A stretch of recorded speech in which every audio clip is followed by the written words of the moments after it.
जय जय जय दीना बंधु जय जगन्नाथी।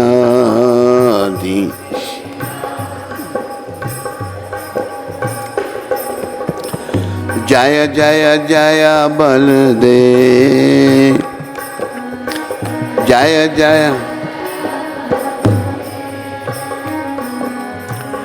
दया के सागर जय बलदेव।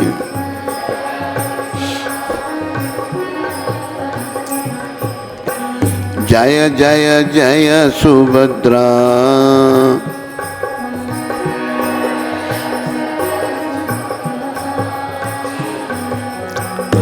करुणामयी जय सुभद्रा।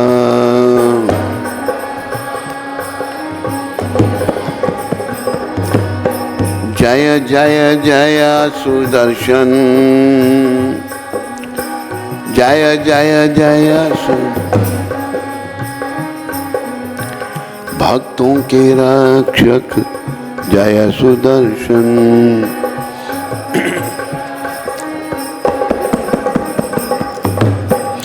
जय जय श्री कृष्ण चैतन्य नित्यानंद जय जय जय द्वैत चंद्र जय गौर भक्त वृंदा।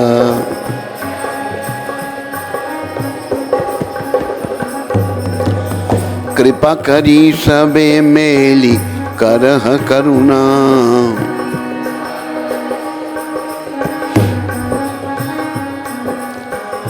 अधम पतिता जन ना करी हा घृणा।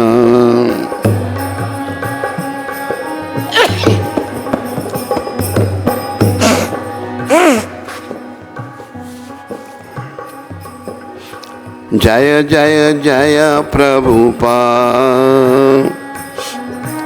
जय जय दीना बंधु जय प्रभुपाद।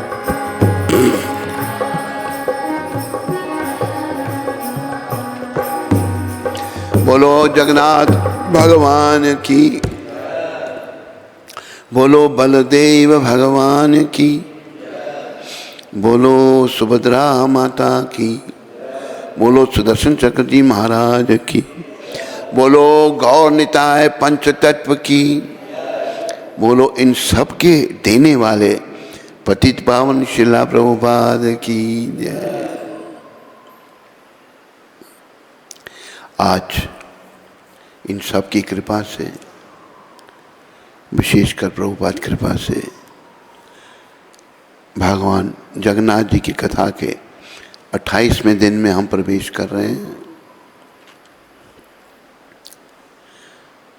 तो प्रसंग चल रहा था महाप्रभु के द्वारा कुरुक्षेत्र में गोपियों तथा श्री कृष्ण के बीच हुए वार्तालाप का आस्वादन ये महाप्रभु बता रहे हैं। अभी देखो भगवान की बातों को कैसे हम समझ सकते हैं, या तो उनके शुद्ध भक्त समझा सकते हैं, या भगवान की 500 साल पहले जब गौर भगवान प्रकट हुए उस समय बंगाल की हालत, पूरे संसार की हालत बड़ी खराब थी। अभी हालत खराब होती जा रही है, लेकिन मेरा ये विश्वास है कृष्ण राधा गौर निताय कृपा से ये जो संत प्रकट हुए हैं, आज की जो बिगड़ती हुई हालत है, बिगड़ती जा रही है, ये इनकी कृपा से सुधर सकती है। भारत पर बड़े बड़े संकट आए, पर उन संकटों से हमें संत महात्माओं ने, भक्तों ने उभारा, भक्तों ने रक्षा की। अभी बहुत बड़ा संकट आगे आ रहा है और मुझे आशा है और पूरा विश्वास है कि इस संकट से हमें ये महान वैष्णव जो दुनिया में भक्ति की लहर पहुंचाने वाले हैं, ये हमें उन संकटों से बचाएंगे। जीव कुछ नहीं कर सकता, हम बद्ध जीव बंधन में पड़े हुए हैं, हम कुछ नहीं कर सकते। तो 500 साल पहले महाप्रभु ने स्वयं आकर कुरुक्षेत्र में गोपियों तथा श्री कृष्ण के बीच हुआ वार्तालाप का आस्वादन किया, उनके माध्यम से हम भी समझ सकते हैं यही प्रसंग चल रहा है। भगवान श्री चैतन्य महाप्रभु के मुख से श्रीमती राधा रानी की विनती सुनकर श्री जगन्नाथ का ब्रिजवासियों के प्रति प्रेम और अधिक बढ़ गया, क्योंकि माता राधा जो हैं जगन माता, वो ब्रिज में उनको ब्रिज ही अच्छा लगता है। ब्रिज गौलोक धाम का टुकड़ा है, भगवान ब्रिज में सदा रहते हैं। और ये याद रखो, आज भी भगवान ब्रिज में हैं। आप कहो कि द्वारका भगवान चले गए, भगवान अनेकों रूप धारण करते हैं। ये इन संतों की कृपा से मैं समझ पाया हूं और आप तक पहुंचा रहा हूं। भगवान अनेक रूप धारण करते हैं, अद्वैतम अच्युतम अनादि अनंत रूप, अनंत मतलब जिनकी गिनती ना हो। भगवान द्वारका में गए ना, द्वारका में भगवान दूसरे रूप से गए, लेकिन जो ब्रिज का रूप है वो भगवान ब्रिज में ही है, ब्रिज में अभी भी ब्रिज में रहते हैं। लेकिन देखो कलयुग के कारण ऐसा शासन आ गया, ऐसे नेता आ गए जो सनातन के विरोधी थे। हैं, देश तो आज़ाद हो गया, देशभक्तों की कृपा से, देशभक्तों के बलिदान से देश आज़ाद हुआ। अंग्रेज़ों को देश छोड़ के जाना पड़ा, जो 200 साल से देश को लूट रहे थे और हमारी संस्कृति को समाप्त करने का प्रयास कर रहे थे। उनको भी देशभक्तों की भक्ति के आगे जाना पड़ा, तो वो चले गए। लेकिन शासक ऐसे लोग बन गए, ये भी हमारा ही दुर्भाग्य कोई होगा, जो सनातन में नहीं मानने वाले थे, जो सनातन धर्म को नहीं मानने वाले थे, जो सनातन के विरोधी थे। अभी देखो जैसे कोई डाकू जो है डाका मारता है ना, ऐसे तरीके से डाका मारता है कि वो पकड़ा ना जाए। ऐसे जिन लोगों ने देश बर्बाद किया वो भेष बदल कर आ गए, और भोली वाली भारत की भोली वाली जनता नहीं समझ सकी और देश को लूटते रहे वो, और देश की बर्बादी में लगे रहे। लेकिन भगवान ने करने दी उनको बर्बादी। क्यों करने दी? भाई तुम भी करना चाहते हो, अब करो अपनी इच्छा पूरी और नरकों में जाओ और सड़ो। देखो कि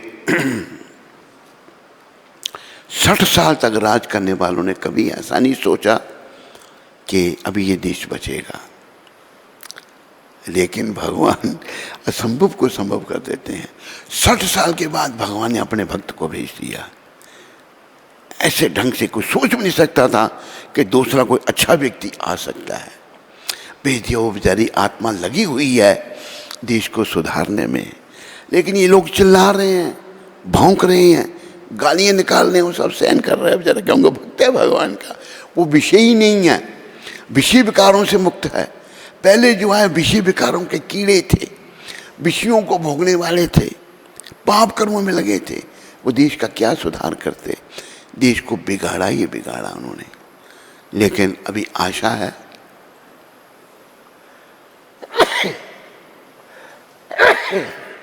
ऐसे संतों की कृपा से और अच्छे जो शासक कृष्ण भगवान ने भेजे हैं, ऐसे संतों की कृपा से जो आए हैं, वो फिर से देश को सुधारेंगे।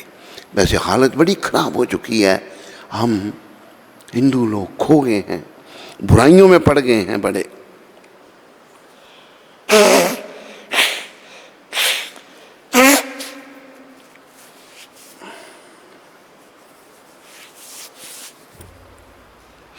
शासक ऐसे आए, यथा राजा तथा प्रजा।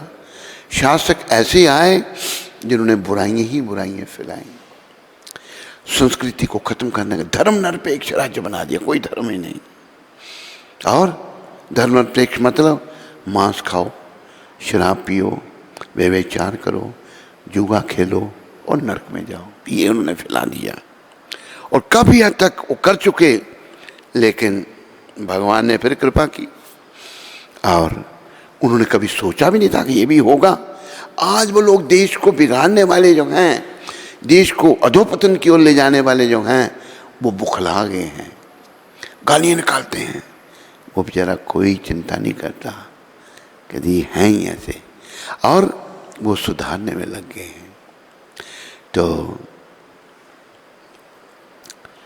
श्रीमन महाप्रभु के मुख से श्रीमती राधा रानी की विनती सुनकर श्री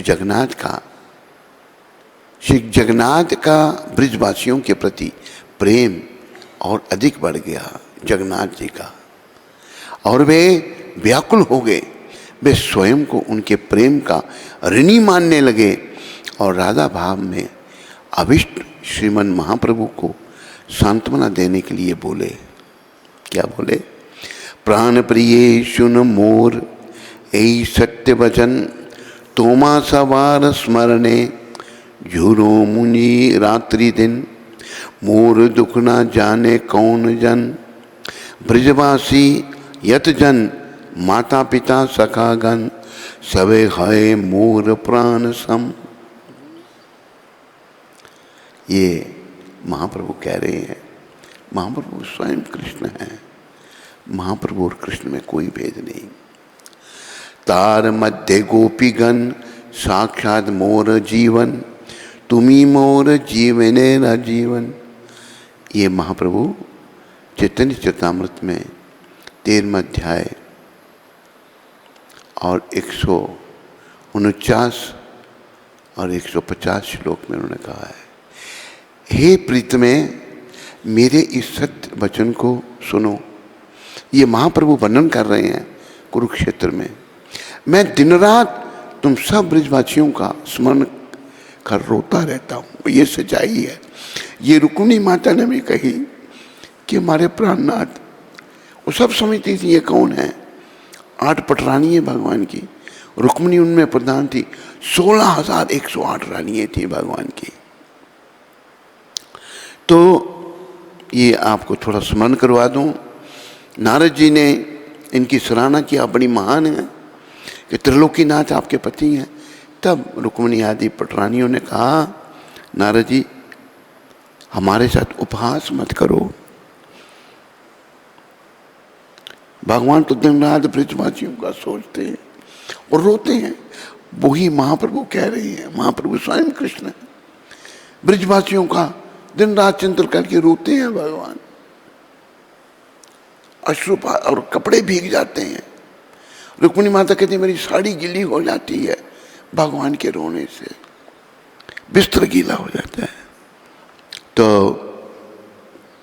वही महाप्रभु कह रहे हैं, इसलिए मैं भीतर ही भीतर इस दुख की ज्वाला को सहन करने के लिए विवश हूं। अभी ब्रजवासियों का स्मरण कर रोता रहता हूं। द्वारका में रुक्मिणी, सत्यभामा और यहाँ तक कि उद्धव भी मेरी इस मन पीड़ा को नहीं समझ सकते। उद्धव जी भी भगवान की, क्योंकि ज्ञानी थे ना उद्धव जी, और भगवान ने भक्ति को प्रधानता दी है। भक्ति ही श्रेष्ठ है और भक्ति से ही भाव जागृत होता है, जो भाव हम सबका छुपा हुआ है। तो भगवान कहते हैं उद्धव भी मेरी इस मन पीड़ा को नहीं समझ सकते, इसलिए मैं भीतर ही भीतर इस दुख की ज्वाला को सहन करने के लिए विवश हूं। मेरे मैया बाबा सखा सभी ब्रजवासी मेरे प्राण के समान हैं, और उनमें से गोपियां तो मेरा जीवन है। वो प्राण है, गोपियां मेरा जीवन है। उन सब में भी हे राधे तुम तो मेरे जीवन का भी जीवन हो। राधा रानी जी का पद सबसे ऊंचा है। ये परमपिता स्वयं यहाँ कह रहे हैं, तुमा सवार प्रेम रसे आमा के करील वशे, अमी तुम्हार अधीन केवल।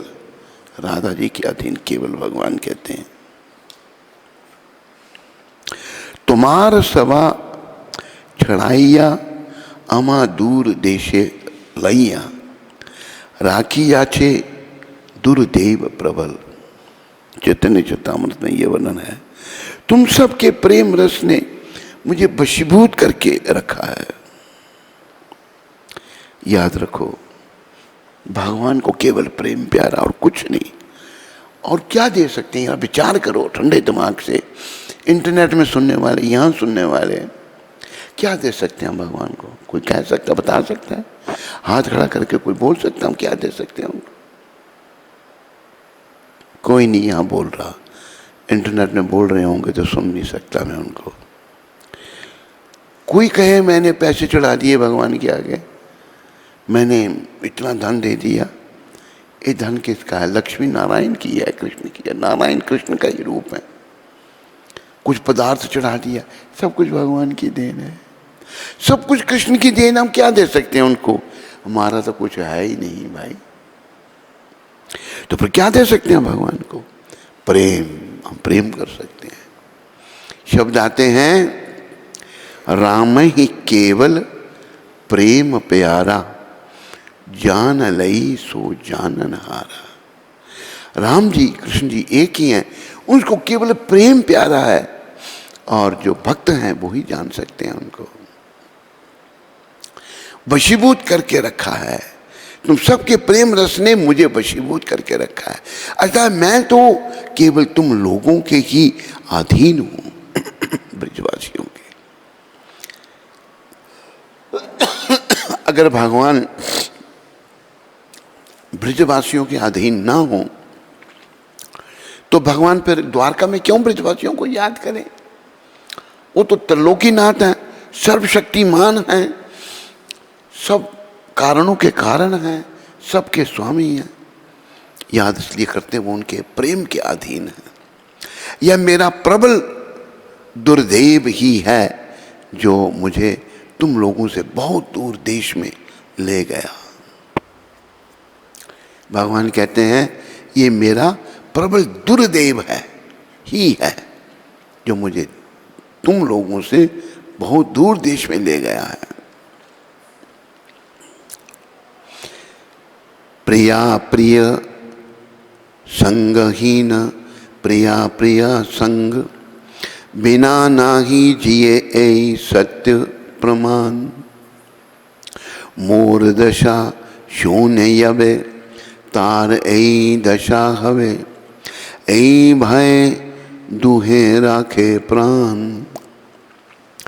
सई सती प्रेमवती, प्रेमवान सई पति, वियोगे ये वांछे प्रिय हेते। नागने आपन दुख, वांछे प्रिय जन सुख, सही हुई मिले अचिराते। ये चैतन्य चरितामृत में वर्णन है। क्या इसका अनुवाद?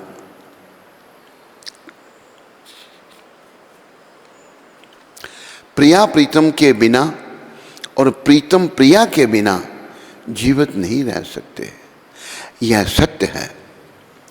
एक ही दशा सुनकर दूसरों की भी वैसी ही दशा होगी। एक ही दशा सुनकर दूसरों की वैसी दशा होगी। यदि दोनों में से एक प्राण त्याग दे तो दूसरा भी प्राण धारण नहीं कर सकेगा। इसी भय से दोनों अपने अपने प्राण धारण करते हैं। वही सती प्रेमवती है और वही पति प्रेमवान है, जो वियोग में भी प्रिया के हित की वांछा करते हैं। वे तो केवल एक दूसरे की प्रसन्नता ही चाहते हैं। सच्चा प्रेम जो है उसका वर्णन भगवान कह रहे हैं। संसार में तो झूठा प्रेम है, इसका संकेत प्रभुपाद जी ने किया है। अभी पति पत्नी का प्रेम क्या है? प्रभुपाद ने कहा है अंग्रेजी में, you gratify my senses, I gratify your senses. तुम मेरे इंद्रियों का तर्पण करो, मैं तेरी इंद्रियों का तर्पण करूंगा। जब तक ये होता रहेगा तो हम साथ रहेंगे। जहाँ कहीं एक से कमी हुई तो दूसरा उसको छोड़ देगा। ये प्रभुपाद जी ने बताया है। संसार आजकल ऐसे क्यों वियोग होता है? क्योंकि सब वो प्रेम असली प्रेम नहीं रहा, भौतिक प्रेम आ गया।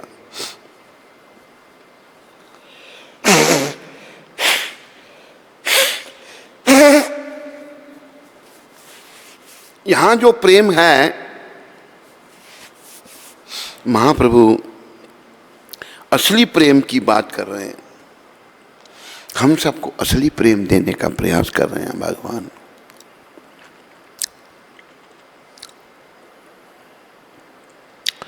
तो जो वियोग में भी प्रिया के हित की वांछा करते हैं, वह तो केवल एक दूसरे की प्रसन्नता ही चाहते हैं और उन्हें अपने दुख का भान भी नहीं होता। दुख के बारे में वो महसूस ही नहीं करते कुछ भी। वे तो अपने प्रियजन के सुख की कामना करते हैं। ऐसे प्रेमी जन का शीघ्र ही मिलन होता है। ब्रजवासी सच्चा प्रेम करते हैं श्री कृष्ण को, चाहे वो राधा रानी हैं, गोपी हैं, ललिता विशाखा हैं, या फिर यशोदा मैया हैं, नंदवा, सारे ब्रजवासी सच्चा प्रेम भगवान को करते हैं।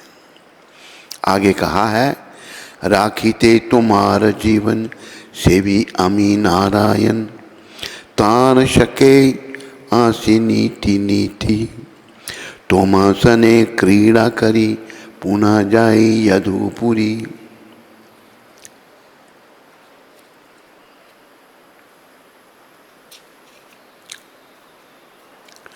ताहा तुमी मान मोर स्फूर्ति, मोर भाग्य मोह विषय, तोमार जे प्रेम है, सही प्रेम परम परम प्रबल। लुकाइया अमी आने संग कराए, तोमा सने प्रकटे है आनी बे सतवर। ये भी चैतन्य चरितामृत में वर्णन आता है। श्री कृष्ण ने आगे कहा, राधे, ये महाप्रभु बता रहे हैं पुरी में भक्तों को रथ यात्रा के समय, राधे तुम मुझे सर्वाधिक प्रिय हो। मैं यह जानता हूं कि तुम मेरे बिना एक पल भी जीवित नहीं रह सकती। अतः इसलिए मैं तुम्हारे प्राणों की रक्षा के लिए भगवान नारायण की आराधना करता हूँ। उनकी कृपा से ही मैं प्रतिदिन वृंदावन आकर तुम्हारे साथ क्रीड़ा करता हूँ और पुनः द्वारका लौट जाता हूँ। किंतु तुम उसे वृंदावन में मेरी स्फूर्ति मानती हो।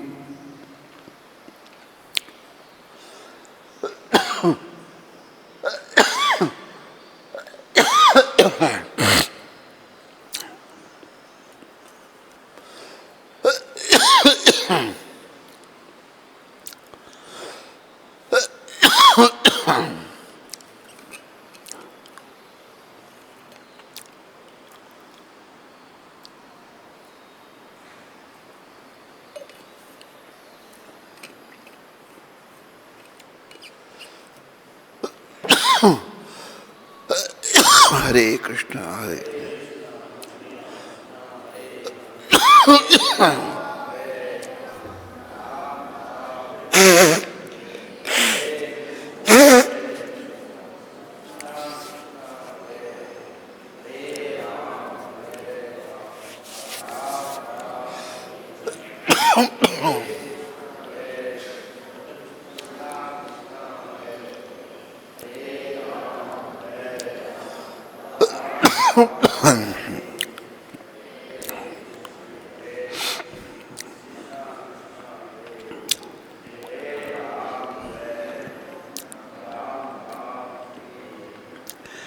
श्री कृष्ण ने आगे कहा, राधे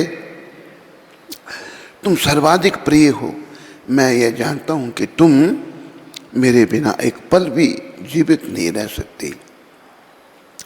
अतः इसलिए मैं तुम्हारे प्राणों की रक्षा के लिए भगवान नारायण की आराधना करता हूँ। महाप्रभु जो हैं स्वयं नारायण है, कृष्ण है वो, लेकिन यहाँ भक्त की भूमिका निभा रहे हैं। इसलिए वो कह रहे हैं कि नारायण की आराधना करता हूँ, उनकी कृपा से ही मैं प्रतिदिन वृंदावन आकर तुम्हारे साथ क्रीड़ा करता हूँ और पुनः द्वारका लौट जाता हूँ। भगवान तो कहीं भी आ जा सकते हैं, किंतु तुम उसे वृंदावन में मेरी सुपूर्ति मानती हो। राधा रानी इस बात को नहीं समझ पाती। मेरे सौभाग्य वशतः मेरे प्रति तुम्हारा जो प्रेम है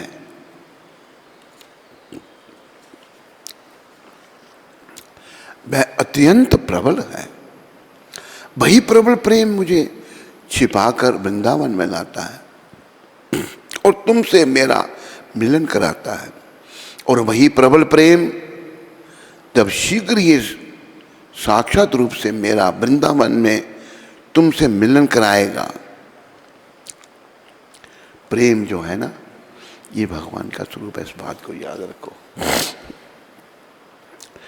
प्रबल प्रेम के पाले पढ़कर हरि का नियम बदलते देखा। प्रबल प्रेम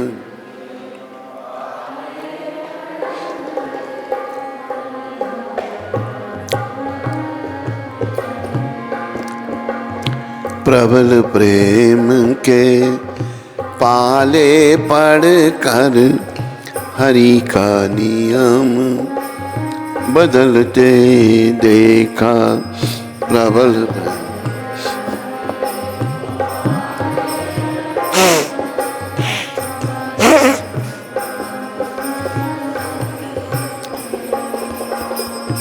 अपना मान टले टल जाए, भक्त का मान न टलते देखा। अपना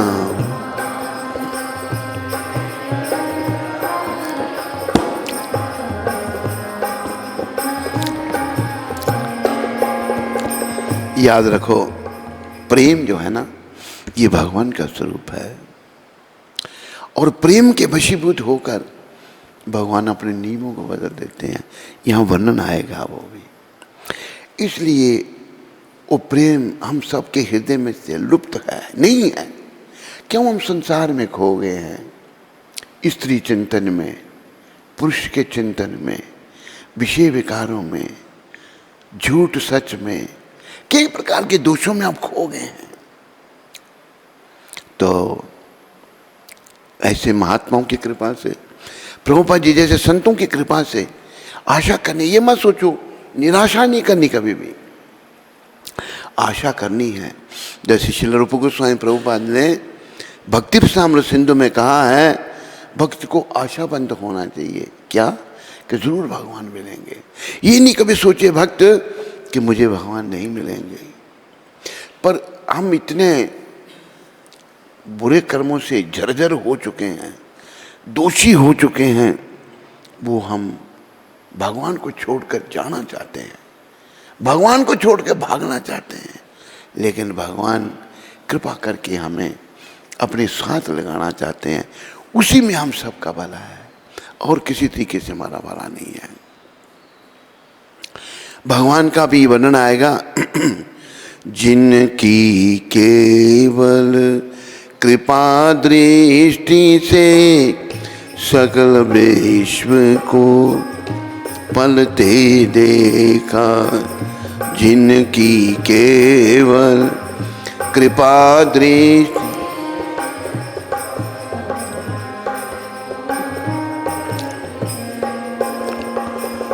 उनको गोकुल में गौरस पर, उनको गोकुल में गौरस पर 100 बार मचलते देखा। 100 बार प्रबल प्रेम के पाले पड़कर हरि का नियम बदलते देखा।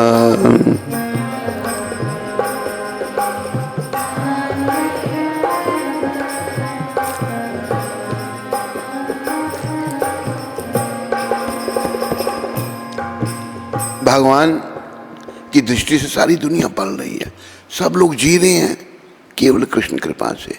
केवल तीन, ब्रह्मा विष्णु महेश। ब्रह्मा जी उत्पत्ति, विष्णु पालन, महेश संहार। पालन विष्णु जो कृष्ण का ही रूप है वो करते हैं, तो सारी दुनिया पल रही है। वही भगवान गोकुल में गौरस, गाय जी का, गाय के दूध से ही माखन बनता है, दूध का दही, दही से माखन निकलता है, दूध गौरस, उस पर भगवान मचल रहे हैं। ये उनकी लीला है, उनका प्रेम है। फिर आगे वर्णन आ रहा है, जिनके चरण कमल कमला के, जिनके चरण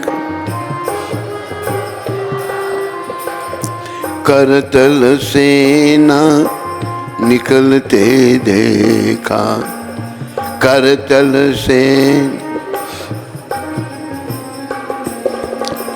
उनको ब्रिज की कुंज गलीन में, उनको ब्रिज की कुंज गलीन में कंटक पद पर चलते देखा, कंटक पथ पर। बड़ी विचार की बात, जिनके चरण कमल, कमला राधा रानी, लक्ष्मी माता, जितनी भी लक्ष्मी है सब राधा जी का ही स्वरूप है, उन्हीं का विस्तार है। लक्ष्मी माता सारे ईश्वरों से, सारा धन उन्हीं के अधीन है, सदा भगवान के चरणों का वो ध्यान करती हैं, उनके हाथ भगवान के चरणों से हटते ही नहीं। वही ब्रज की कुंज गली में वही भगवान श्री कृष्ण कंटक पथ पर चलते देखा, कांटों में चल रहे हैं, जिनके चरण कमल इतने कोमल हैं। गोपियों ने भी बड़ी चिंता की थी कि आपके चरण इतने कोमल हैं कि आप ब्रज में जब जाते हैं गौएं चराने के लिए तो हम वो सहन नहीं कर सकती, आप हमारे बक्ष पर अपने चरणों को रखो। ये भाव है गोपियों का। जिनका ध्यान विरंची शंभु, जिनका ध्यान संकादिक सेना संभलते देखा, संकादिक सेना उनको ग्वाल बाल सखा मंडल में, उनको ग्वाल सखा मंडल में लेकर गेंद उछलते देखा, लेकर। जिनका ध्यान ब्रह्मा जी, शंकर भगवान, सनकादिक जो है चार कुमार हैं, ये सब महान हैं, ये भगवान के स्वरूप हैं, वो नहीं समझ सकते। उनको ग्वाल बाल, उनको ग्वाल सखा मंडल में लेकर गेंद उछलते देखा। अपने सखों के साथ गेंद के लिए खेल रहे हैं भगवान, ये उनकी कृपा है। लेकर गेंद उछलते देखा, ये देखो कितनी भगवान की कृपा है। भक्तों के वशीभूत होकर मैं भगवान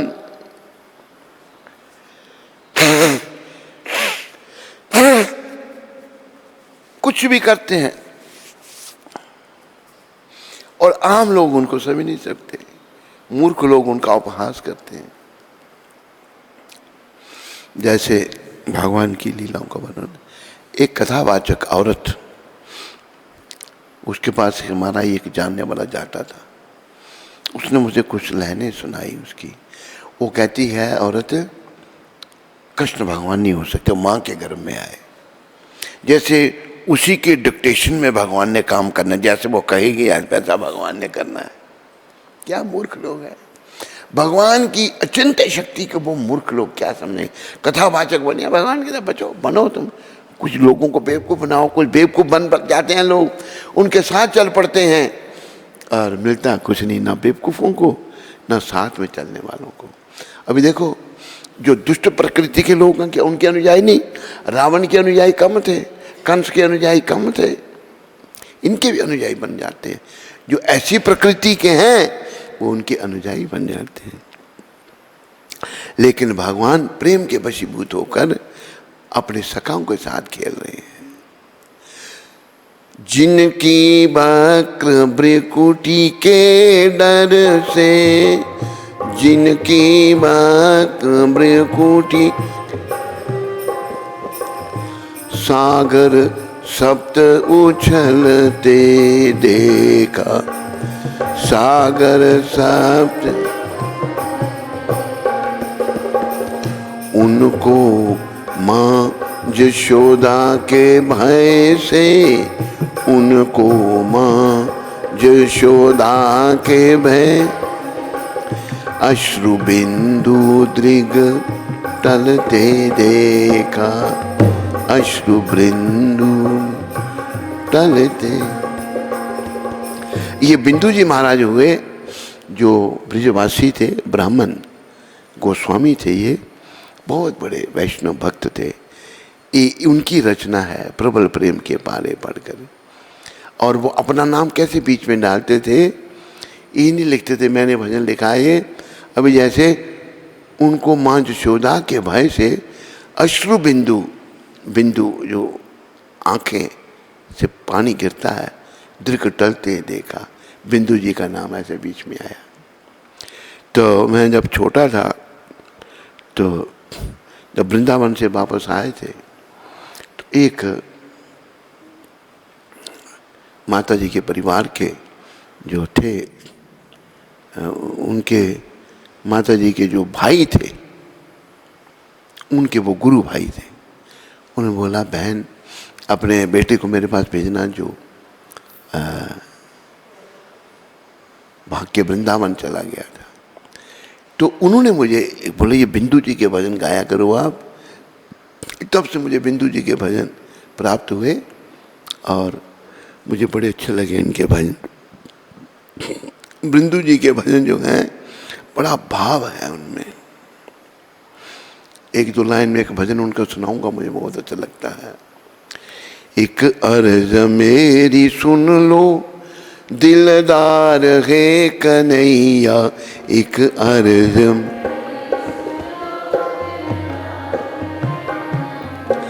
कर दो अधम की नैया, भव पार है कन्हैया।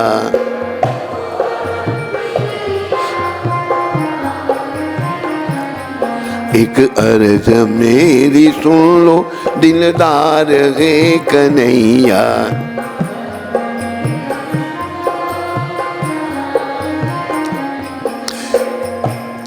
बड़े सुंदर भाव है, बिंदु जी का भजन है। अच्छा हूँ या बुरा हूँ पर दास हूँ तुम्हारा,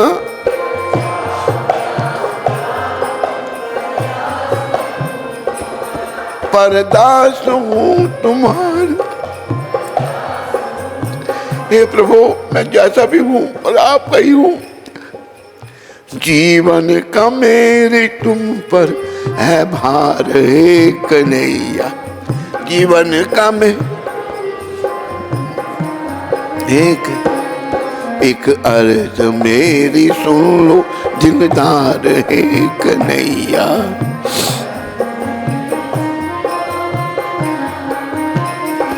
आप सब शब्दों की ओर ध्यान दें, एक एक शब्द उनका कितना विचारणीय है। तुम हो अधम जनों के उद्धार करने वाले,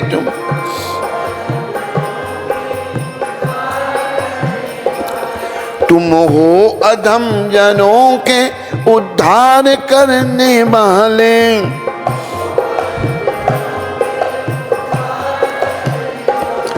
उद्धार करने वाले मैं हूँ अधम जनों का सरदार है कन्हैया।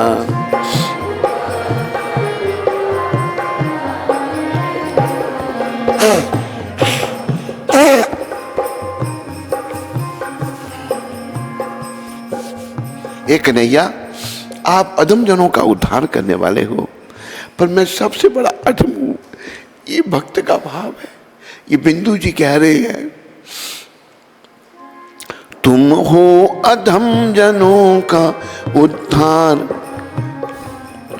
तुम हो अधम जनों का उद्धार करने वाले। तुम हो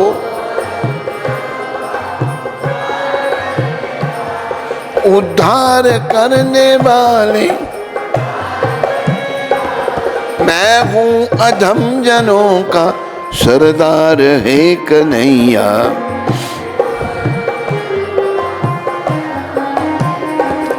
एक अर्ज मेरी सुन लो दिलदार है कन्हैया।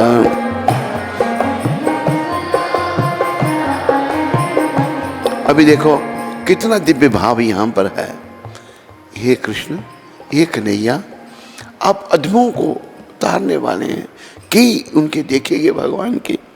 देखो कंस कौन था? अधम था। भगवान ने उसको भी मारा तो जरूर, लेकिन नरक में नहीं भेजा, उनको धाम में भेज दिया। आप अधमों का उद्धार करने वाले हैं। भगवान क्या तो जो मरता है ना, वो भी भगवत प्राप्ति करता है। और मैं सबसे बड़ा अधम हूं, अधम जनों का सरदार है कि नहीं, बड़ा अधम हूं। यही भाव हमको भगवान से मिलाएगा। हमारा ये भाव लुप्त तो हो जाता है हमारे दुष्कर्मों के कारण, हमारे दुष्विचारों के कारण। आगे शब्दों की ओर ध्यान दें। करुणा निधान करुणा करनी पड़ेगी तुमको।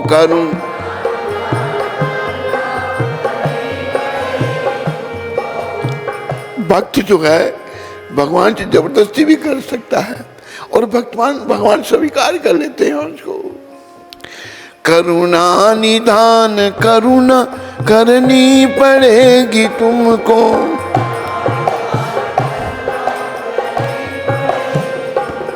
करनी पड़ेगी तुमको, वरना ये नाम होगा बेकार है कन्हैया। वरना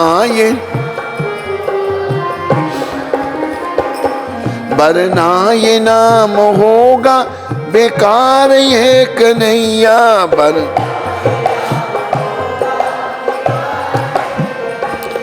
एक अर्ज मेरी सुन लो दिलदार है कन्हैया।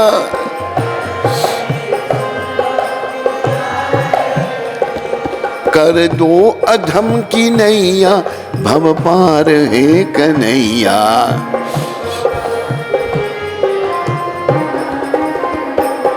एक अर्ज मेरी सुन लो दिलदार है कन्हैया।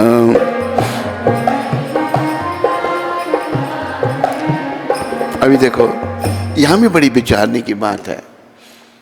भक्त जो हैं भगवान से जबरदस्ती भी कर सकते हैं। जैसे राधा रानी ने, जगन्नाथ जी की कथा में आ रहा है, राधा रानी ने कहा था कि तुम ये मत कहना कि तुम वसुदेव के बेटे हो, तुम यादव हो, तुम नंद बाबा के बेटे हो, तुम ब्रिजवासी हो। भगवान ने कहा था, हाँ राधे, जैसे तुम कहती वैसे ही मैं कहूँगा, क्योंकि ब्रिज में जो भाव है ना, वो द्वारका में नहीं है। द्वारका में राजसी ठाट है, और ब्रिज में गोप भाव बड़ा, वही भगवान को अच्छा लगता है। उसी के वशीभूत भगवान है। तो जहाँ पर भी बिंदु जी जबरदस्ती कर रहे हैं, भगवान जो कह रहे हैं, एक करुणा के सागर, आपको मेरे पर करुणा जरूर करनी पड़ेगी, क्योंकि आपका नाम करुणा निधान है। करुणा आप देते हैं, वरना ये नाम होगा बेकार। तो आपका नाम ये बेकार हो जाएगा। करुणा निधान, मैं बड़ा पतित हूँ, पहले अपने आप को स्वीकार कर रहे हैं पतित, फिर भगवान से प्रार्थना कर रहे हैं, तो ये नाम आपका फिर बेकार हो जाएगा अगर मुझ जैसे पतित पर आपने कृपा नहीं की। क्योंकि मैं सबसे बड़ा पतित मैं हूँ, अधम जनों का सरदार है कन्हैया। अधम जनों का मैं बहुत बड़ा सरदार हूँ। आखिर में क्या कह रहे हैं, इच्छा बताई उन्होंने वर्णन की है।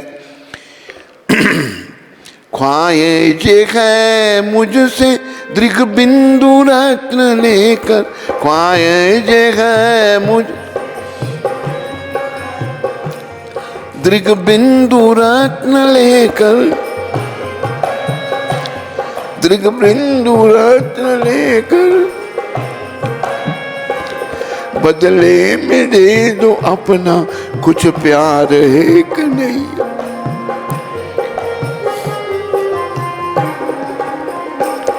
बदले में दे दो अपना कुछ प्यार है कन्हैया।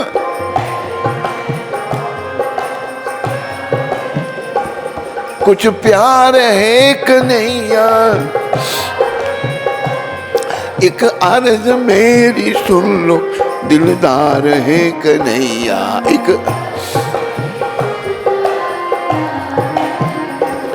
एक अर्ज मेरी सुन लो दिलदार है कन्हैया।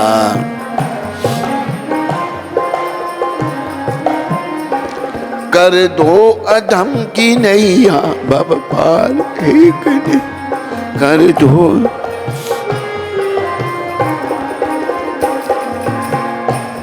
देखो हमारी समस्या क्या है, मैं गुरु कृपा से समझ रहा हूँ, बिंदु जी के इस भजन से हम क्यों भवरूपी सागर से पार क्यों नहीं होते हैं, क्यों हम माया में पड़े हुए हैं।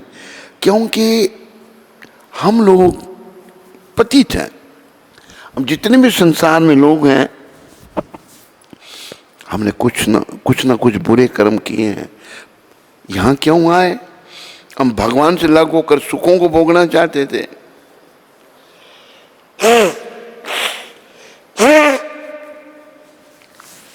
इसलिए यहाँ आ गिरे।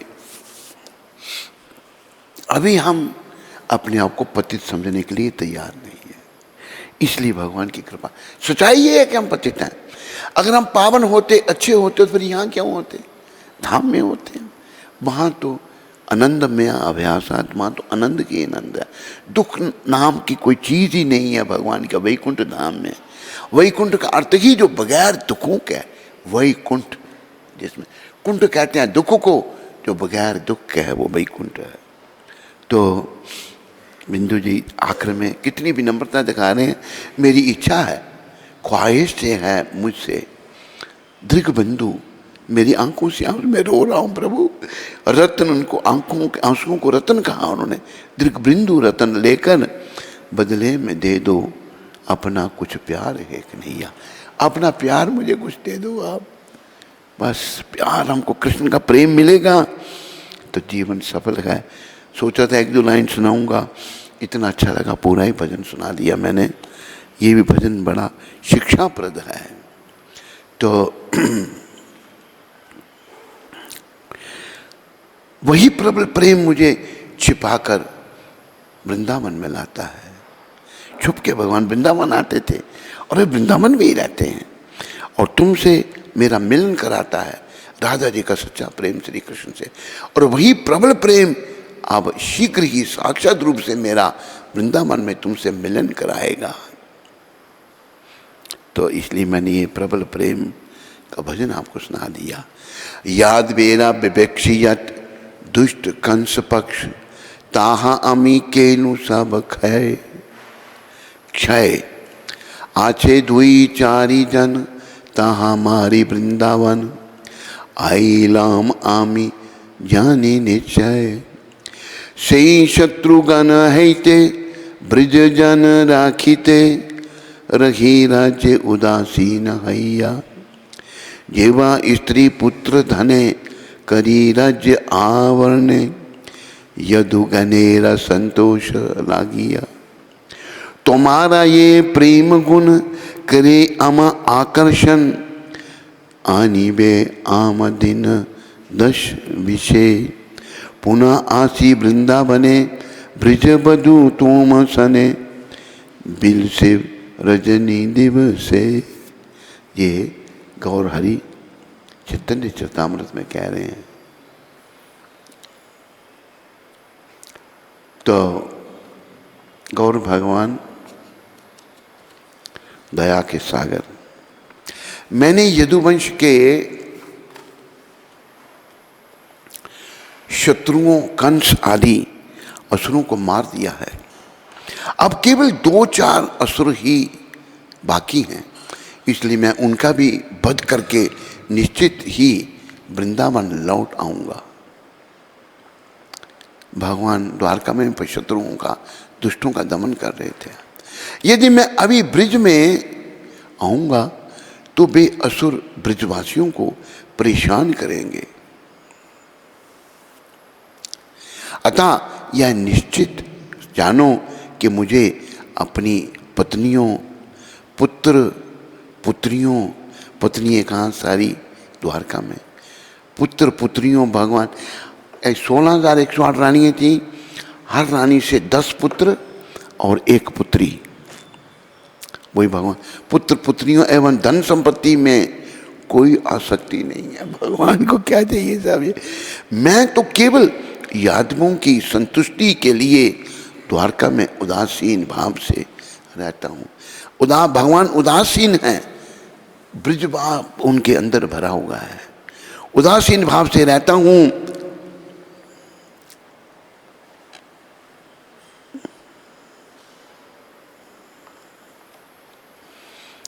मैं तुम लोगों के प्रेम के ही वशीभूत हूँ। अतः मात्र 10-20 दिनों में ही मैं असुरों का वध कर पुनः वृंदावन आ जाऊंगा और तुम्हारे साथ रात दिन क्रीड़ा विलास करूंगा। किंतु गोपियां श्री कृष्ण की कोई भी बात ना सुनकर उन्हें अपने मन रूपी रथ पर, उनकी कोई बात नहीं सुन रही गोपियां, अपने मन रूपी रथ पर बैठाकर वृंदावन ले आई। इसी भावना से श्री जगन्नाथ देव को श्री चैतन्य महाप्रभु रथ पर बैठाकर द्वारका में वृंदावन ला रहे हैं। बोलो जगन्नाथ रथ यात्रा की जय। ये भाव सारा महाप्रभु ने व्यक्त किया। गोपियों का जो था वो गुंडीचा मंदिर जो है, कल से रथ वापस हो चुका है, वो वृंदावन है और नीलाचल द्वारका है। वहाँ से जगन्नाथ कृष्ण भगवान को ब्रजवासी रथ में बिठा के वृंदावन ले जा रहे हैं। वही महाप्रभु यहाँ श्री चैतन्य महाप्रभु रथ पर बैठकर द्वारका से वृंदावन ला रहे हैं। वो भगवान को वृंदावन ला रहे हैं। बोलो वृंदावन धाम की। भक्त वत्सल भगवान जगन्नाथ की अपने भक्तों के रंग आमोद प्रमोद, भगवान जगन्नाथ की भक्त वत्सल भगवान जगन्नाथ की अपने भक्तों के संग आमोद प्रमोद। भगवान जगन्नाथ का महाप्रसाद, अभी जगन्नाथ जी का महाप्रसाद का वर्णन आ रहा है। एक बार नारद मुनि बैकुंठ धाम को गए एवं अत्यंत श्रद्धापूर्वक माता लक्ष्मी जी की सेवा की। बोलो लक्ष्मी माता की। धन्य है नारद जी महाराज, कहीं भी जा सकते हैं वो। भगवान ने अपना लक्ष्मी माता जी की नारद जी ने बड़ी सेवा की। ये लक्ष्मी अत्यंत प्रसन्न हुई एवं नारद मुनि से कोई वरदान मांगने का आग्रह किया। यहाँ भी बड़े विचारने की बात है, सब ध्यान से आप सुनिए, इंटरनेट में भी और यहाँ भी, कि क्या यहाँ से भाव निकलता है। मांगने का आग्रह किया। नारद मुनि ने उत्तर दिया, पूज्य लक्ष्मी माँ, मैं जो भी कुछ आपसे मांगूं उसे देने का पहले वचन दीजिए। वचन लेना। और देखो भक्त क्या मांगते हैं, 2 यहाँ पॉइंट हैं। एक लक्ष्मी माता का पॉइंट है, एक नारद जी का पॉइंट। नारद जी का नुक्ता है, क्या मांगते हैं नारद जी और माता से वचन लेते हैं। लक्ष्मी माता ने प्रसन्नता पूर्वक उनका मनोरथ पूर्ण करने का वचन दे दिया। कहा हाँ मैं आपका वचन पूरा करूंगी। महामुनि ने अपनी कामना व्यक्त करते हुए माता लक्ष्मी से श्री नारायण के महाप्रसाद के रूप में भगवान की जूठन देने को प्रार्थना की।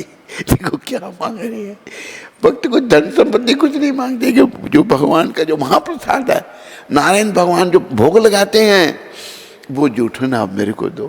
देखो कैसे हमें ये सीखना है। कथा खाली इस कान से सुननी, इधर से निकालनी नहीं है, प्रयास करना उसको हृदय में धारण करने का। भक्त अगर भगवान से मांगता भी है तो क्या मांगता है कि भगवान का महाप्रसाद जूठन मुझे दो, देने की प्रार्थना की। अचानक माता लक्ष्मी की मनोदशा बदल गई। माता बदल गई, क्यों, ये भी ध्यान से सुनो। एवं चिंता के कारण उनका श्रीमुख कलांत हो गया। माता चिंता में पड़ गई। वे गिड़गिड़ाई, कृपया भगवान के महाप्रसाद के स्थान पर आप अन्य कुछ भी मांग लें। लक्ष्मी माता कह और कुछ मांग लें। कुछ दिवस पूर्व ही स्वामी ने मुझे किसी को भी उनका प्रसाद ना देने का निर्देश दिया था। देखो भगवान ने बोला मेरा झूठ किसी को नहीं देनी, मेरा आपको समझना चाहिए कि मैं अपने पति परमेश्वर की अवज्ञा नहीं कर सकती। लक्ष्मी माता भी बड़ी महान है। बोलो लक्ष्मी माता की। मैं अवज्ञा नहीं कर सकती।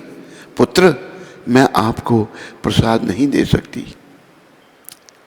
अभी देखो आगे क्या लीला होती है। नारद मुनि अपने निर्णय पर अटल रहे। माता ने बताया मैंने वचन दिया है और भगवान ने मुझे मना किया है कि किसी को मेरा महाप्रसाद मत दो। तो माँ भी तो वचन बनता है, झूठ थोड़ा। हम लोग झूठ बोलते हैं, वचन देकर किसी को पूरा नहीं करते। नहीं, भगवान नहीं ऐसा करते। लक्ष्मी माता तो भगवान की स्वरूपा है, वो कैसे भगवान को वचन दिया हुआ जो है उसको बदल सकती हैं। और उन्होंने माता लक्ष्मी को उनका वचन स्मरण कराया। नारद मुनि ने कहा आप श्री नारायण की परम प्रिया पत्नी हैं, आपने ही मुझे यह वरदान दिया है, अतः किसी भी प्रकार से आपको अपने वचन का पालन करते हुए मुझे भगवान का महाप्रसाद प्रदान करना चाहिए। याद दिला रहे नारद जी महाराज। बोलो देव ऋषि नारद जी महाराज की। अब लक्ष्मी देवी बड़ी कठिनाई में फंस गई। क्या करूं? उन्होंने नारद मुनि से प्रतीक्षा करने का परामर्श देते हुए कहा था, आप प्रतीक्षा करो कि मैं विचार करूंगी कि आपकी इच्छा पूर्ति हेतु क्या किया जा सकता है। अपराह्न काल में देवी लक्ष्मी ने अपने पति नारायण को सप्रेम भोजन कर परोसा। बड़े प्रेम से भोजन परोसा। यद्यपि देवी ने अत्यंत सजगता के साथ, चपलता एवं निपुणता के साथ अपने कर्तव्य का पालन किया, किंतु श्री नारायण तुरंत समझ के, भगवान भी तो सबके मेरे नारायण समझ के। बोलो लक्ष्मी नारायण भगवान की। कि उनकी पत्नी चिंतित है, उनका श्रीमुख श्यामल एवं उदास था। भगवान नारायण ने नम्रता से उनकी गहन चिंता का कारण पूछा। भगवान नारायण के कमल चरणों को पकड़कर लक्ष्मी जी ने अपनी दुविधा के कारण का वर्णन किया। चरणों को पकड़कर मेरी ये दुविधा है, आपने मुझे ये कहा है। भगवान जगदीश्वर ने करुणा करके अपनी विलाप करती हुई पत्नी को सांत्वना प्रदान करते हुए कहा, मैं केवल आपके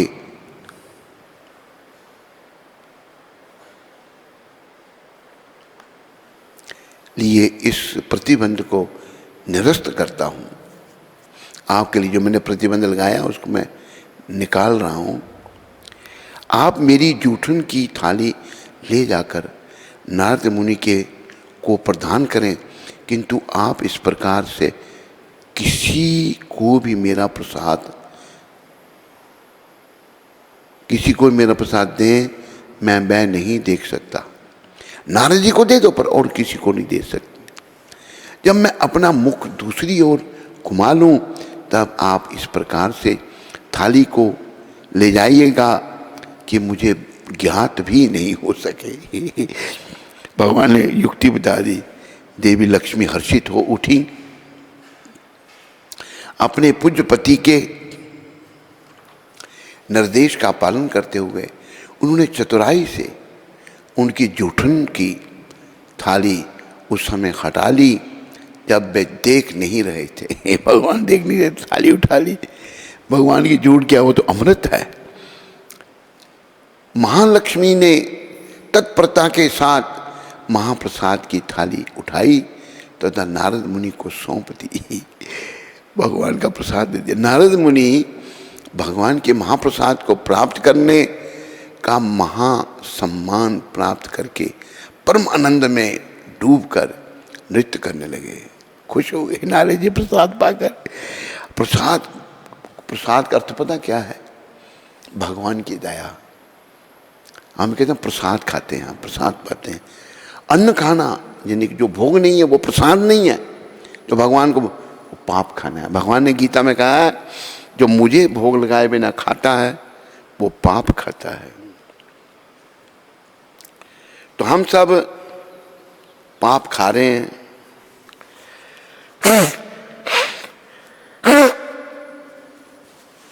हम जहां जन्मे ही पापों के कारण हैं, जहां जन्म लिया पाप किए हैं, इसलिए हमारा यहाँ जन्म हुआ है और पाप खाते जाएंगे और पाप बढ़ते जाएंगे। कैसा कल्याण होगा? तो नारद जी जो हैं, मुनि ने नृत्य करने लगे। मुनि ने प्रभु के महाप्रसाद का रसास्वादन किया, किंतु वे भगवान नाम का कीर्तन करते हुए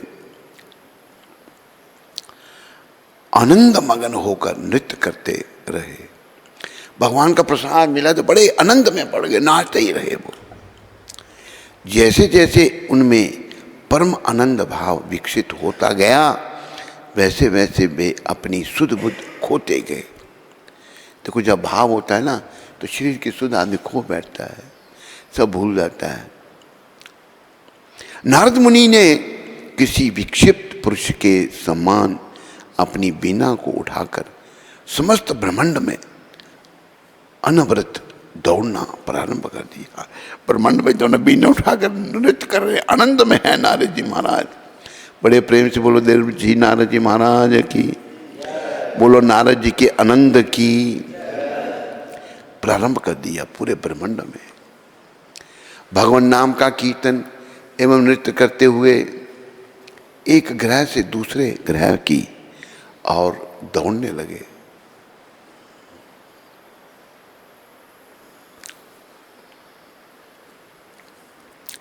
तो यही वर्णन आता है इस भजन में। ये वैष्णव भजन है और प्रभुपाद जी इसको गाते भी थे।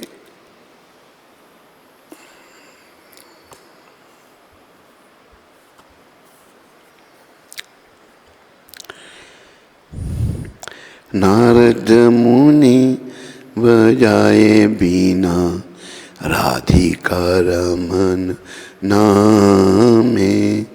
नारद मुनि बजाए बीना राधिका रमन नामे। नाम आमनि उदित हाय भक्त गीत सामे। नाम आमनि उदित भक्त गीत सामे। नारद मुनि बजाए बीना राधिका रमन नामे।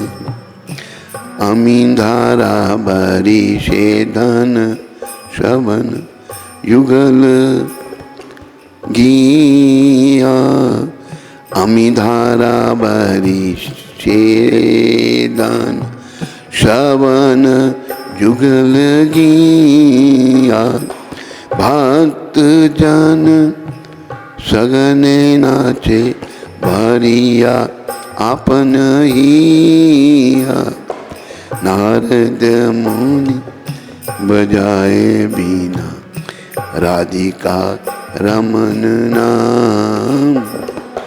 माधुरीपुर असब पाशी माताए जगत जाने। के हवा कांदे के हवा नाचे के हा माते माने। के हा माने माने। नारद मुनि बजाए बीना राधिका रमन नाम। पंच बदने नारद धरी प्रेमेरा सगन रोला। कमलासन नाचिया बाले बाला बाला हरि बाला। नारद मुनि बजाए बीना राधिका रमन। सहस्रानन परम सुखे हरि हरि बाली गाय। नाम प्रभावे मातिल विश्व नाम रसे सब पाया। नारद मुनि बजाए बीना राधिका रमन नाम। नारद मुनि बजाए बीना राधिका रमन। श्री कृष्ण नाम रसन स्फुरी पुराल अमर आशा। से रूप पद याचिए इहा भक्ति विनोद दासा। नारद मुनि बजाए बीना राधिका रमन नाम।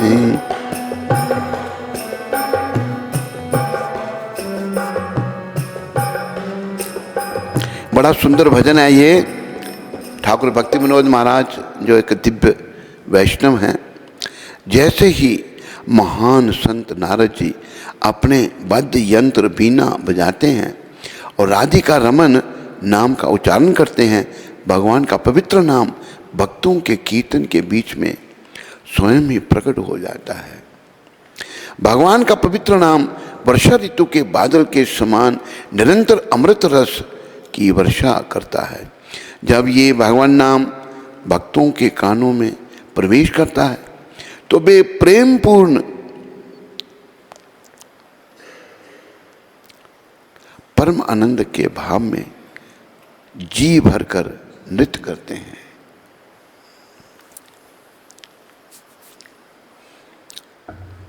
पवित्र भगवान नाम द्वारा बरसाए हुए दैवी मधुर पेय को पीकर विश्व के समस्त लोग पूरी तरह से नशे में मस्त हो गए।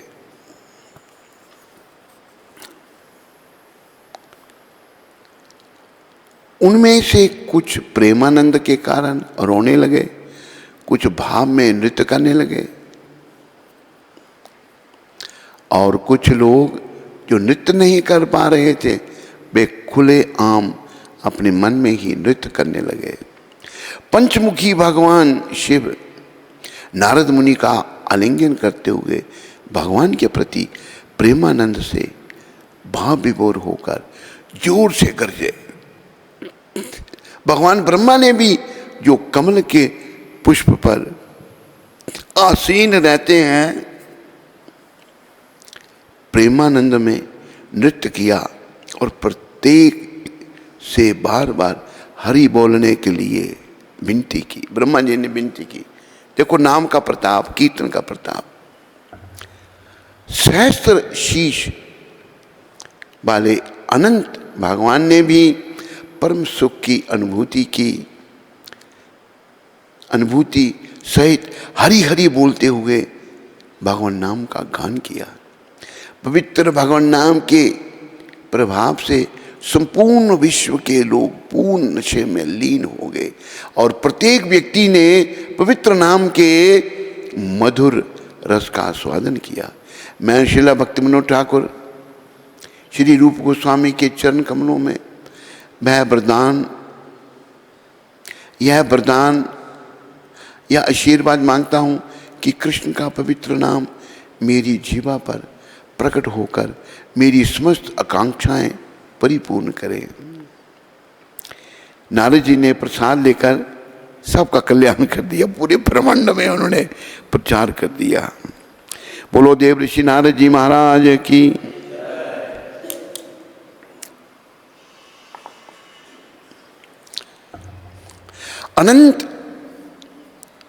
अंततः वे शिवजी के धाम कैलाश पर्वत पर पहुंचे।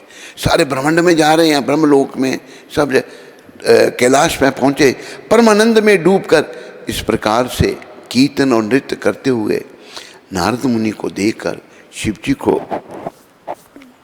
अत्यंत आश्चर्य हुआ। नारद मुनि भगवान की भक्ति के सागर में तैरते हुए अलौकिक आनंद का अनुभव कर रहे थे। अतः उन्होंने शिवजी की उपस्थिति पर कोई ध्यान नहीं दिया। इतने मस्त हैं शिवजी, वहाँ पर हैं। शिवजी ने नारद मुनि को संबोधित करते हुए कहा, नारद, मैं जानता हूँ कि आप भगवान नाम का निरंतर गुणगान एवं कीर्तन करते हो। मैं जानता हूँ ये बात। अतः आप सदैव हर्षोल्लासित रहते हो, खुश रहते हो समेत कीर्तन करते हुए। किंतु मैंने आपकी ऐसी विचित्र स्थिति पहले कभी नहीं देखी। आज क्या हर समय कीर्तन करते हैं, पर आज तो आप बड़े आनंद में हैं। ये क्या बात है? आपको क्या हो गया है? तब नारद मुनि सहज हुए और शिवजी को इसका रहस्य समझाते हुए एक सांस में ही कहा, मुझे भगवान नारायण का महाप्रसाद ग्रहण करके असीम प्रसन्नता एवं परमानंद की प्राप्ति हुई है। भगवान का प्रसाद परमानंद की प्राप्ति हुई है, जिस कारण मैं स्वयं को भगवत भजन कीर्तन करने से रोक नहीं पा रहा हूँ। इतना आनंद, इतना महाप्रसाद पाया, इतना आनंद के कीर्तन करने से मैं नहीं रोक पा रहा। शिवजी ने अपने कर जोड़ते हुए हाथ जोड़े, कहा, अरे नारद, आप कितने सौभाग्यशाली हैं जो आपको भगवान नारायण का महाप्रसाद प्राप्त हुआ है। शिवजी ने मुस्कुराते हुए अशान्वित होकर पूछा, प्रिय नारद, क्या आप मेरे लिए भी महाप्रसाद लेकर आए हैं? खुद तो नंद ले रहे हैं, मेरे लिए भी लाए हैं या नहीं? नारद मुनि शिवजी के लिए तनिक सा भी प्रसाद नहीं ला पाए थे। अतः उन्हें अत्यंत दुख का अनुभव हुआ। अपना सिर झुकाते हुए नारद मुनि हाथ जोड़कर शिवजी के समक्ष खड़े हो गए। तब उन्होंने देखा कि उनकी उंगली के नख में प्रसाद का तनिक सा कण फंसा हुआ था। जब हाथ जोड़ के खड़े हैं, थोड़ा सा कण फंसा था प्रसाद का। नारद हंसते हुए बोले, अरे हाँ, यह कुछ प्रसाद है, कण मात्र प्रसाद का एक ग्रास आपके लिए भी है। यहाँ थोड़ा सा लगा हुआ था हाथ में। नारद मुनि ने शिव जी को प्रसाद दिखाने हेतु अपना हाथ बढ़ा दिया। अरे भगवान, आप सौभाग्यशाली हैं, कृपया ये महाप्रसाद ग्रहण कीजिए। नारद मुनि ने अपनी उंगली शिवजी के मुख में डाल दी। थोड़ा सा प्रसाद लगा था उसमें। और याद रखो, भगवान का प्रसाद जूठा नहीं होता, उसका सम्मान करो। और प्रसाद को प्रसाद की तरह खाओगे तभी उसका प्रभाव होगा। अगर भोजन की तरह खाओगे, जैसे कोई मूर्ख बच्चे हैं घरों में बेचारे खाने को नहीं मिला, 2 हैं यहाँ पर, तो वो ले लेते हैं, खा नहीं सकते। देने वाले भी मूर्ख हैं और बच्चे भी मूर्ख हैं, और वो झूठ छोड़ कर फिर कूड़े में फेंकते हैं। बच्चों को तो पता नहीं है, देने वालों को ये ध्यान रखना है। ये थोड़ा पवन जी ध्यान दें इसकी तरफ, और अपना आप भी थोड़ा ध्यान दो, बच्चे झूठ ना फेंके। और बच्चे ले लेते हैं, खा नहीं सकते, फेंक देते, बड़ा अपराध हो जाता है। तो नारद जी के मुंह में थोड़ा सा हाथ में उंगली में लगा था, उनके मुंह में उंगली दे दी उन्होंने। नारद ने अपनी उंगली शिव जी के मुंह में डाल दी। जैसे ही महाप्रसाद के उस कण मात्र ग्रास ने शिव जी की रसना को स्पर्श किया, जीभ को स्पर्श किया, तो क्या हुआ? वैसे ही उनको इतना हर्ष एवं परमानंद प्राप्त हुआ, हर्ष और परमानंद प्राप्त हुआ कि वे शांत न रह सके। शिव जी ने भी भजन कीर्तन एवं नृत्य करना प्रारंभ कर दिया। शिव जी भी थोड़ा सा मिलने से भी उन्होंने भजन कीर्तन और नृत्य करना प्रारंभ कर दिया। जैसे जैसे उनके परमानंद के भाव में वृद्धि होती गई, वैसे वैसे उनका नृत्य इतना तेज हो गया कि उसने तांडव रूप, नृत्य का वह रूप जो प्रलयंकारी होता है। तांडव नृत्य भगवान तब करते हैं जब महाप्रलय होती है। तांडव रूप नृत्य जो है धारण कर लिया, समस्त ब्रह्मांड कंपायमान हो गया, ब्रह्मांड कंपायमान हो गया। हर कोई यह सोचकर भयभीत हो गया कि अब क्या होगा, यह तांडव नृत्य असमय क्यों हो रहा है? अभी समय नहीं है ना उसका, यह प्रलय काल तो नहीं है। किसी भी प्राणी में इतना साहस ना था कि शिव जी के इस प्रलयंकारी नृत्य पर विराम लगा सकें। देवताओं ने समस्त ब्रह्मांड को समाप्त होने से बचाने हेतु पार्वती जी से शिव जी को रोकने की याचना की। पार्वती माता ये ऐसे काम करती हैं। पार्वती माता से प्रार्थना की देवताओं ने, ये भोलेनाथ का तांडव नृत्य रोको। मां पार्वती शिव जी के निकट गईं एवं उन्होंने शिव जी का अनियंत्रित भाव से आनंद मगन होकर नृत्य करते हुए देखा। शिव जी नियंत्रित नहीं, अनेत्र भाव से। माता पार्वती विनम्रता से करबद्ध होकर शिव जी के समक्ष पहुंच गई, और जब शिव जी कुछ चैतन्य हुए, थोड़ी उनको चेतना हुई, तो उन्होंने पूछा, प्राणेश्वर आपको क्या हो गया है? आपके इस प्रकार आनंद भाव में नृत्य का क्या प्रयोजन है? क्यों आप ये इतना आनंद में नृत्य कर रहे हैं? भगवान शिव ने उन्हें बताया कि उन्होंने नारद मुनि द्वारा प्रदान किए गए भगवान नारायण के महाप्रसाद का सेवन किया है। थोड़ा सा मिला उनको, पर है तो प्रसाद ही ना, सेवन किया है। देवी पार्वती यह सुनकर स्तब्ध रह गई और बोली, क्या आपने मेरे लिए भी कुछ महाप्रसाद बचाया है? शिव जी इस बात पर कोई उत्तर ना दे सके। उन्होंने तो नारद मुनि द्वारा कण मात्र ही प्रसाद की प्राप्ति हुई थी, बहुत थोड़ा प्रसाद मिला था, तो वे उसमें से कुछ कैसे बचा सकते थे?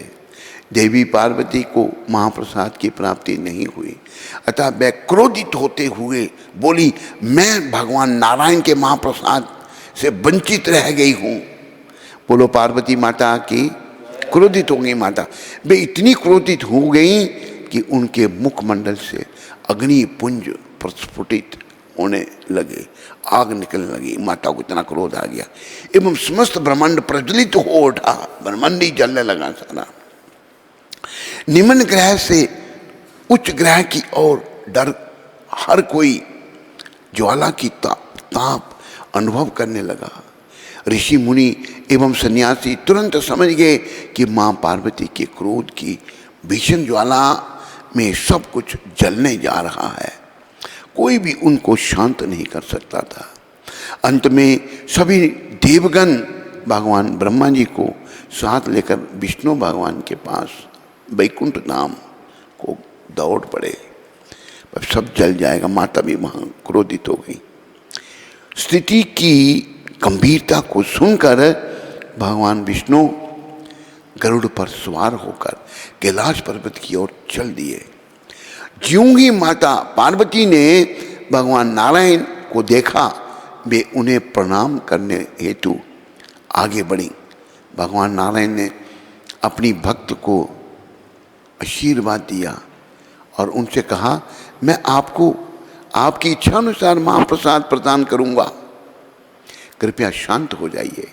भगवान ने कहा, आपकी इच्छा के अनुसार प्रदान करूंगा, शांत हो जाइए एवं क्रोध का त्याग कर दीजिए, अन्यथा आपकी समस्त संतति समाप्त हो जाएगी, संतान आपकी सब खत्म हो जाएगी। किंतु माता पार्वती ने इस बात का विरोध करते हुए कहा, यदि आप केवल मुझे ही अपना महाप्रसाद देंगे तो मैं कदापि संतुष्ट नहीं होंगी। देखो माँ क्या कह रही है, ये भी एक बड़े विचारने की बात है।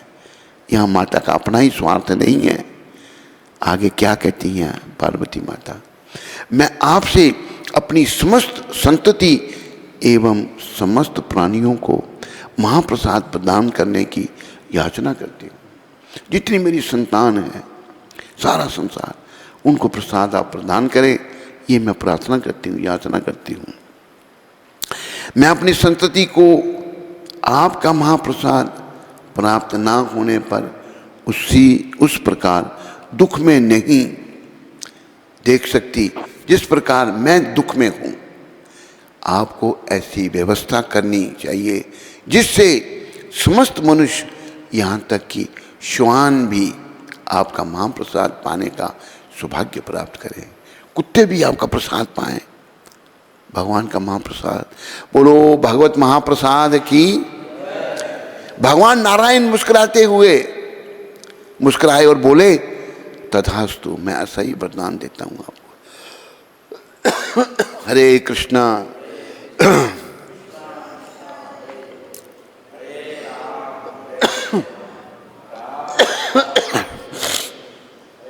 भगवान ने तथास्तु कहा, ऐसा ही होगा।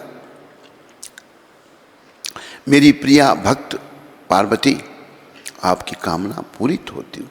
पूरित हेतु मैं नीलाचल धाम में अवतार लूँगा। मेरा मंदिर मेरे प्रसाद के वितरण के लिए समस्त संसार में प्रसिद्ध हो जाएगा।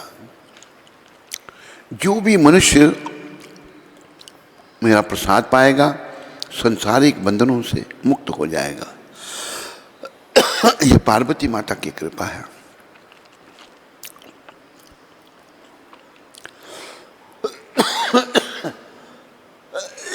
मेरा संपूर्ण प्रसाद सर्वप्रथम आपको हरे कृष्णा बोलो।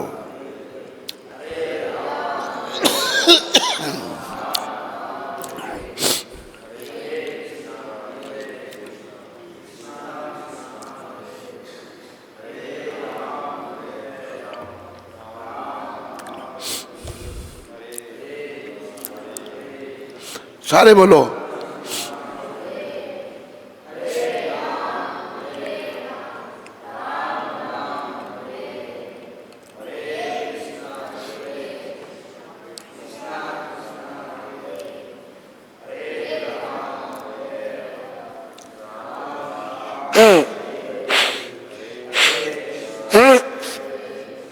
कृष्ण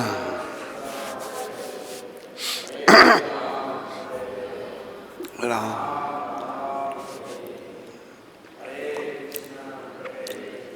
कृष्ण कृष्ण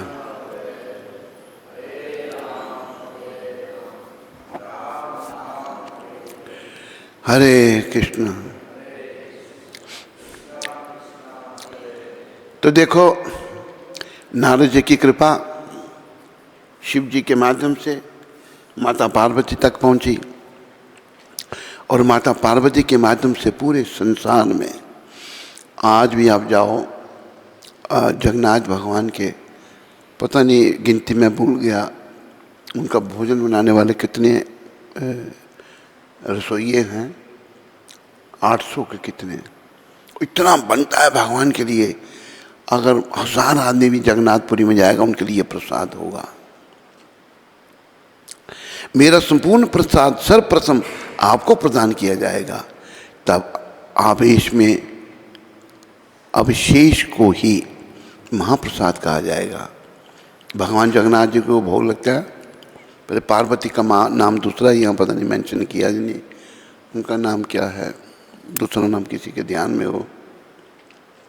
जगन्नाथ मंदिर में माता का विग्रह है वहाँ पर, हैं बिमला, बिमला माता पार्वती का ही नाम है वो। तब अब शेष को ही महाप्रसाद कहा जाएगा। इस महाप्रसाद को बिना किसी भेदभाव के सभी भक्तजनों में बांटा जाएगा। मैं आपको अपनी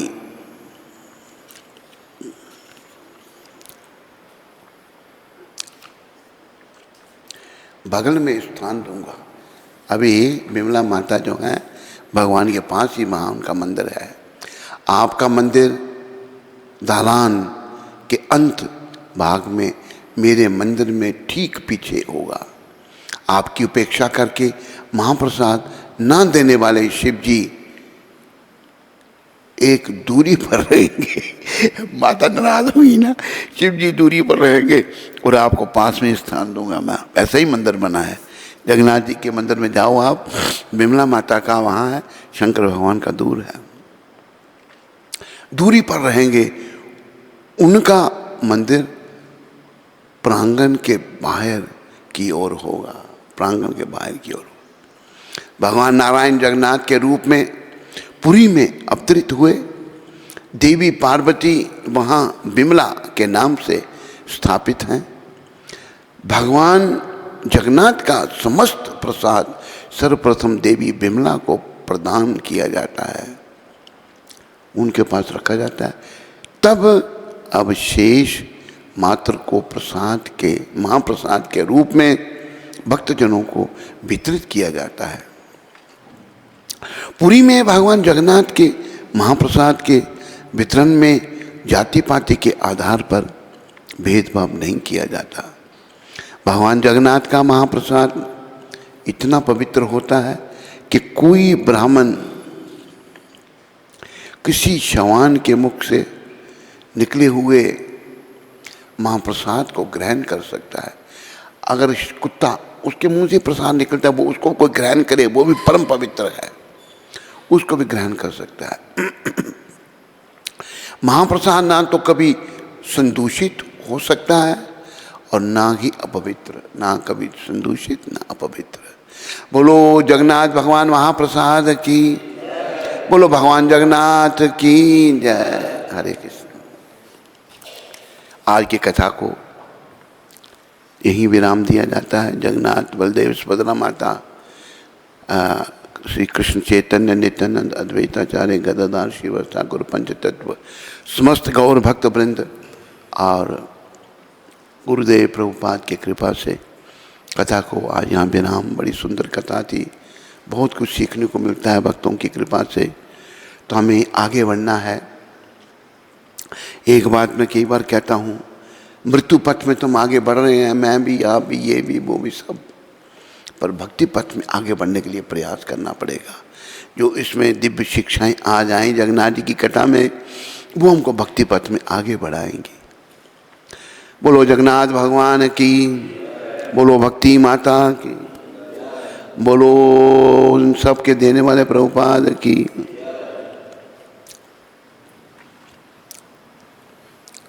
दिनेश शर्मा जी और गरिमा शर्मा माता, कटरा माता वैष्णो देवी यूनिवर्सिटी से। गुरु महाराज जी के पावन चरणों में हम दोनों का दंडवत प्रणाम। गुरु महाराज जी, आपकी कृपा से हम दोनों बिना अन्न जल के एकादशी का व्रत पालन कर रहे हैं। इसी के संदर्भ में एक प्रश्न है। एकादशी के व्रत के दिन सुबह के समय दातुन और स्नान करते हुए जल का स्पर्श होता है। कृपया मार्गदर्शन करें कि इससे व्रत में कोई त्रुटि तो नहीं हो रही है। धन्यवाद। ऐसा कहा है कि एकादशी के दिन दातुन नहीं करनी चाहिए, दांतों को भी साफ नहीं करना चाहिए, ऐसा शास्त्र में वर्णन है। एकादशी के दिन दांत साफ नहीं करने। सुप्रिया माता नोएडा से, हरे कृष्ण, कोटि कोटि दंडवत प्रणाम गुरुदेव। जैसे आप समझाते हैं कि भक्ति का अर्थ सेवा है, पर हमारे घर पर भगवान के कोई विग्रह नहीं है, कोई सेवा ठीक से नहीं हो पाती, तो हम सेवा कैसे कर सकते हैं? क्या नाम जप करना और स्मरण करना, श्रील प्रभुपाद की पुस्तकें पढ़ना भी सेवा ही होती है? कृपया करके बताएं। आप चित्रपट रख सकती हैं सुप्रिया माता, भगवान के चित्र में भी भगवान विराजमान है, चित्र को अर्पण करें। वो तो होगा आपके घर में, अगर विग्रह नहीं है कोई बात नहीं। देश काल प्रसिद्ध भगवान चित्र रूप में भी प्रकट हो सकता है, नाम रूप में भी भगवान। कली काले नाम रूपे कृष्ण अवतार, कलियों में भगवान नाम रूप में प्रकट हुए हैं। भगवान का नाम भी ले लें तो भगवान स्वीकार करें।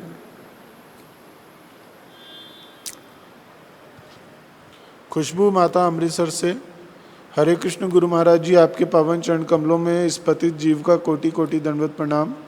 महाराज जी, मेरा प्रश्न है कि हम वैष्णव और कृष्ण के प्रति समर्पण भाव को कैसे दृढ़ कर सकते हैं?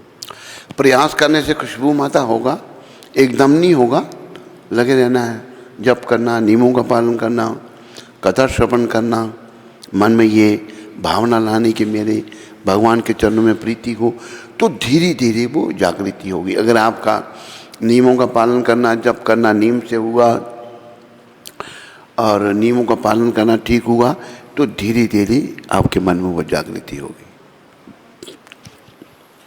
दिव्य गीता माता नॉर्वे से, हरे कृष्ण दंडवत प्रणाम गुरुदेव। मैं अपने घर में गौर निताई के विग्रहों को स्थापित कर रही हूँ। कृपया मुझे आशीर्वाद दीजिए कि मैं अपनी सेवा अच्छे से कर सकूं और उनको प्रेम और भाव से गौर निताई की सेवा कर सकूं। दिव्य गीता माता, मेरी शुभकामनाएं तुम्हारे लिए हैं। वैसे अच्छा किया तुम, गौर निताय कृष्ण बलराम हैं। कलयुग में हमें गौर निताय की सेवा करनी चाहिए। कभी मान लो कोई सेवा करते अपराधी हो जाए तो गौर निताय बेचारे क्षमा करते हैं। ये दयालु, मतलब भगवान अपने भक्त के रूप में आए हैं, गौर कृष्ण, और यही गौर से ही कृष्ण से ही जगन्नाथ और नित्यानंद जो हैं बलराम जी हैं। तो मेरी शुभकामनाएं दिव्य गीता माता तुम्हारे साथ में हैं।